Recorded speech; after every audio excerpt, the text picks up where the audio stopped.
अस्सलाम वालेकुम नाजरीन, आज 21 जनवरी 2022 है और नाजरीन आज की इस वीडियो में एक अहम तरीन मौजू के मुख्तलिफ पहलुओं का जायज़ा लेने की कोशिश करेंगे। और नाजरीन आज की इस वीडियो का कंटेंट सुनने के बाद यकीनन आप ये सोचने पे मजबूर हो जाएंगे कि एक आम मुतवस्सत तबके से ताल्लुक़ रखने वाले पाकिस्तानी के लिए इंसाफ का हुसूल किस कदर मुश्किल और कठिन मरहला है। और साथ ही साथ आपके जहनों में यकीनन ये सवालात उठेंगे कि एक आम मुतवस्सत तबके से ताल्लुक़ रखने वाला पाकिस्तानी हुसूल इंसाफ के लिए आखिर किस जानिब देखना गवारा करेगा। अब नाजरीन वीडियो का बाकायदा आगाज करते हैं और डेफिनेटली वीडियो का थंबनेल आप मुलाहिजा कर रहे हैं। तो सूरत हाल नाजरीन कुछ यूँ है कि 2012 में साल 2012 में ख्वाजा आसिफ साहब ने एक प्रेस कॉन्फ्रेंस की थी और उस वक्त उन्होंने शौकत खानम हस्पताल की साख पे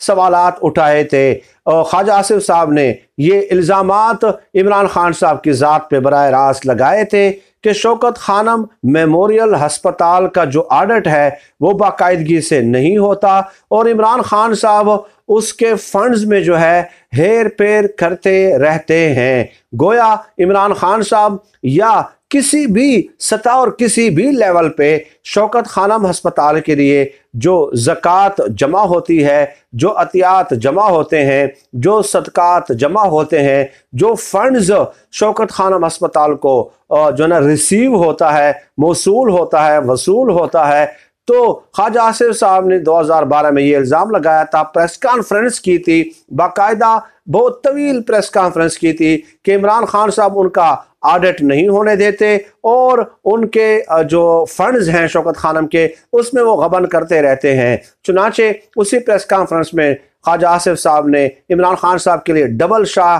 के अल्फाज इस्तेमाल किए थे और उसके बाद इमरान खान साहब ने ख्वाजा आसिफ पे हत्या के इज्जत का दावा दायर किया था। नाजरीन 2012 से लेके 2022 आज के दिन आप देख लें कि 21 जनवरी 2022 है, लेकिन आज के दिन तक उस केस का बाकायदा रेगुलरली बाकायदगी के साथ समाअत का आगाज ही नहीं हो चुका है। यानी कि अभी तक वो केस जो है जिस तरह एक समाअत होनी चाहिए उस पैमाने पे उसकी समाअत तक नहीं हो रही। तो उसका जो एंड है, जो नतीजा है, जो फैसला है वो आने में तो बहुत वक्त अभी लगेगा। यानी आप देख लीजिए कि पाकिस्तानी सियासत की दो प्रोमिनेंट पर्सनैलिटीज़ हैं यहाँ पे, एक इमरान खान साहब हैं, एक ख्वाजा आसिफ साहब हैं। अब मुझे मालूम है कि इस लफ्ज़ पे भी लोग एतराज़ करेंगे कि ख्वाजा आसिफ को आपने क्यों प्रोमिनेंट पर्सनैलिटी कहा है। तो देखें एक आम मुतवस्सत तबके से ताल्लुक़ रखने वाले पाकिस्तानी से तो डेफिनेटली उनका ज़्यादा स्टेटस है, एक सियासतदान है, जाने पहचाने नाम है।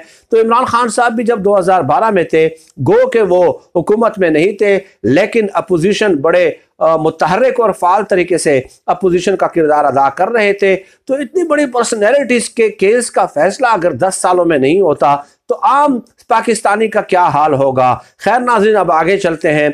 फिर हुआ क्या कि साल 2021 में जो है अदालत ने चंद TORs तय कर दिए, चंद सवालात तय कर दिए जनवरी 2021 में कि इन सवालों के दायरे में जो है अब समाअत आगे बढ़ेगी। यानी कि एक साल पहले तकरीबन सवालात तय हुए, लेकिन उसके बाद अभी तक वो मराहिल जो है आगे बढ़ते हुए नजर नहीं आते। 10-12 दिन पहले इमरान खान साहब एडिशनल डिस्ट्रिक्ट एंड सेशन जज मोहम्मद अदनान साहब की अदालत में वीडियो लिंक के जरिए हाजिर हुए और इमरान खान साहब ने अपना बयान रिकॉर्ड कराया कि ख्वाजा आसिफ साहब ने जो बेबुनियाद इल्ज़ामात लगाए थे इमरान खान साहब के बकौल, तो उन इल्ज़ामात से शौकत खानम की साख को जो है वो नुकसान पहुंचा है। और उसी दिन जब इमरान खान साहब ने वीडियो लिंक पे अपना बयान रिकॉर्ड कराया, अदालत ने हक़ जरा से जो है ख्वाजा आसिफ को महरूम कर दिया। उसके बाद हुआ क्या कि Khawaja Asif additional district and session जज के इस फैसले के खिलाफ जो है इस्लामाबाद हाई कोर्ट में गए और कहा कि मुझे इमरान खान साहब पे जरा करने की इजाज़त दी जाए, सवालात करने की इजाज़त दी जाए, क्रॉस क्वेश्चनिंग करने की इजाज़त दी जाए। चुनाचे आज इस्लामाबाद हाई कोर्ट के चीफ जस्टिस अतहर मिनल्ला साहब ने ख्वाजा आसिफ साहब की दरख्वास्त मंजूर कर ली, बाकायदा उनके हक में फैसला सुना दिया کہ ख्वाजा आसिफ साहब को इमरान खान साहब पे अदालत में जरा करने का हक हासिल होगा। ये बड़ी इंटरेस्टिंग सूरत हाल अब डेवलप होती हुई नजर आ रही है। अब देखते हैं कि एडिशनल डिस्ट्रिक्ट एंड सेशन जज की अदालत में ये केस है, 2012 से ये केस चल रहा है, मोहम्मद अदनान साहब उनका नाम है। तो अब अगर अदालत इमरान खान साहब को जिसमें खुद या वीडियो लिंक पे किसी भी वक्त, महीना या 1.5 या 2 या 3 4 महीने बाद जो है वो तलब करती है, तो ख्वाजा आसिफ साहब जो है शौकत खानम के फंड्स के हवाले से उनसे सवालात पूछते हुए नजर आएंगे। अब सवाल ये पैदा होता है कि ख्वाजा आसिफ साहब तो खुद सवालात नहीं पूछेंगे कि उनका वकील मौजूद है, डेफिनेटली वो इस केस को कंटेस्ट कर रहा है, लेकिन खबरें ये आ रही हैं कि जिस दिन इमरान खान साहब को तलब किया जाएगा उस समाअत से पहले ख्वाजा आसिफ साहब खुद अपना वकालतनामा जमा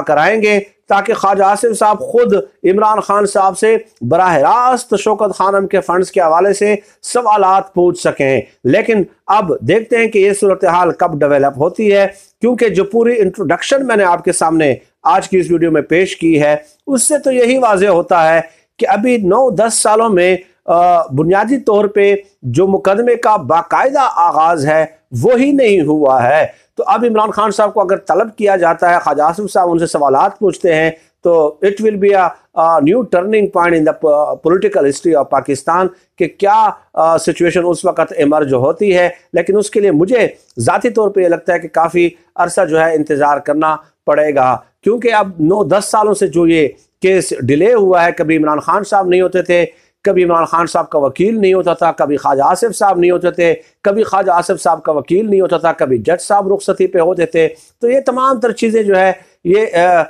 इसकी वजह से ताख़ीर हो जाती है मुकदमात में। लेकिन बहरहाल आज की इस वीडियो से आपको ये अंदाज़ा ज़रूर हो गया होगा कि आप खुद अंदाज़ा लगा लीजिए कि इतने प्रोमिनेंट पर्सनैलिटीज़ के केस का फैसला अगर 10 सालों में नहीं हुआ, 10 अरब हर्जाने का केस किया था इमरान खान साहब ने, हत्या की इज़्ज़त का दावा दायर किया था, तो एक आम पाकिस्तानी इस निज़ाम के अंदर रहते हुए वो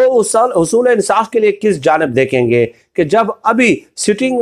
प्राइम मिनिस्टर भी जो है ना वो अभी देख रहे हैं कि मेरे केस का फैसला क्या होता है और वो खुद इस चीज़ के मुंतज़िर हैं। तो एक आम पाकिस्तानी जो है वो कहाँ जाएगा और किस से सवाल करेगा और किस से जो है मुनसफ़ी चाहेगा, ये यकीनन लम्हा फ़िक्रिया है। और इस पे जो है ना जो हमारे थिंक टैंक्स हैं उन्हें यकीनन ब्रेन स्टॉर्मिंग करने की ज़रूरत है। मेरे ख्याल में आज जितनी ब्रेन स्टॉर्मिंग की ज़रूरत है उससे पहले पाकिस्तान को कभी इतनी ब्रेन स्टॉर्मिंग की ज़रूरत नहीं रही है। यही गुजारिशात नाज़रीन आज की इस वीडियो में आपकी खिदमत में पेश करनी थी। अल्लाह पाक से दुआ है कि अल्लाह पाक हमें खल्क़ खुदा के लिए आसानियाँ पैदा करने की तौफ़ीक़ अता फ़रमाए। आमीन या रब्बिल आलमीन।